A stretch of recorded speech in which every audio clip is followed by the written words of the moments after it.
नमस्कार दोस्तों, क्या आपने कभी सोचा है कि अगर कुछ परिस्थितियां बदल जातीं तो क्या मुगल भारत में अपना साम्राज्य कायम कर पाते?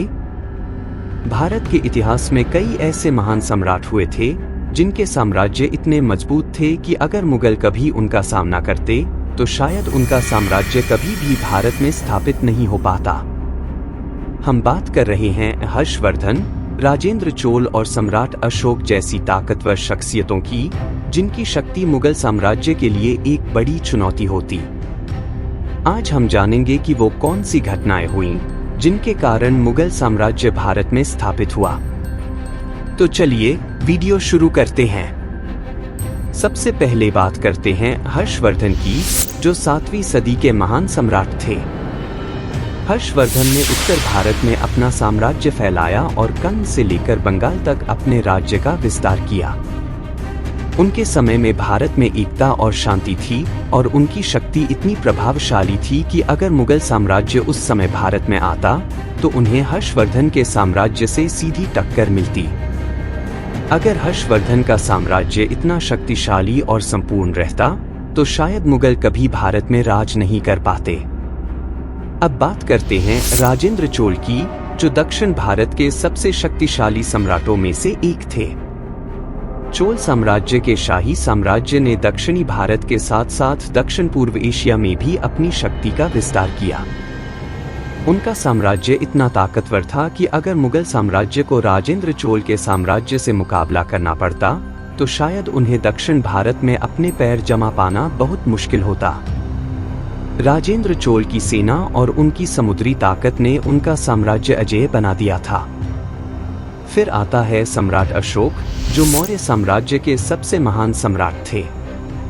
अशोक ने पूरे भारतीय उपमहाद्वीप में अपनी शक्ति का लोहा मनवाया और उनकी नीति, प्रशासन और धर्मनिरपेक्षता की वजह से उनका साम्राज्य बहुत ही सशक्त था। उनकी सैन्य शक्ति और बुद्ध धर्म के प्रचार ने उन्हें एक महान सम्राट बना दिया। अगर उस समय मुगल साम्राज्य आता तो अशोक की नीति और सैन्य शक्ति से मुकाबला करना मुगल साम्राज्य के लिए मुश्किल होता।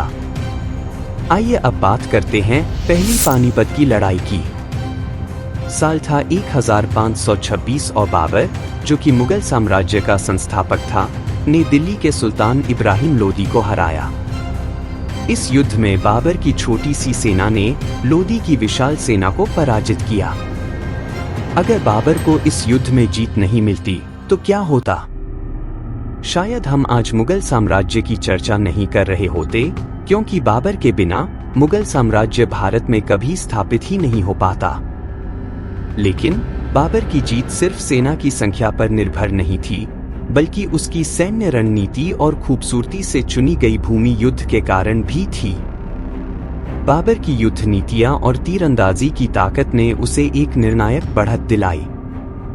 अगर बाबर के पास यह काबिलियत नहीं होती तो वह शायद भारतीय उपमहाद्वीप में अपनी बादशाहत की नींव नहीं डाल पाता।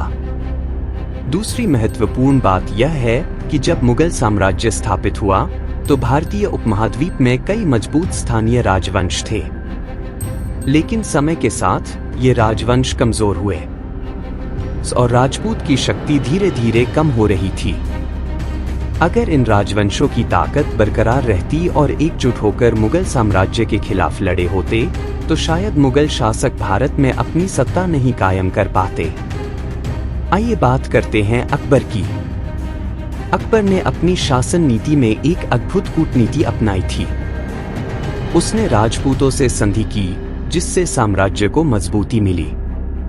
अगर अकबर के पास यह समझदारी और कूटनीति नहीं होती तो शायद भारत में मुगल साम्राज्य इतने बड़े क्षेत्र तक नहीं पहुंच पाता। वह समय भी बड़ा अहम था जब अकबर ने सार्वजनिक नीति के बजाय धार्मिक सहिष्णुता को बढ़ावा दिया, जो उसे सशक्त बनाती थी।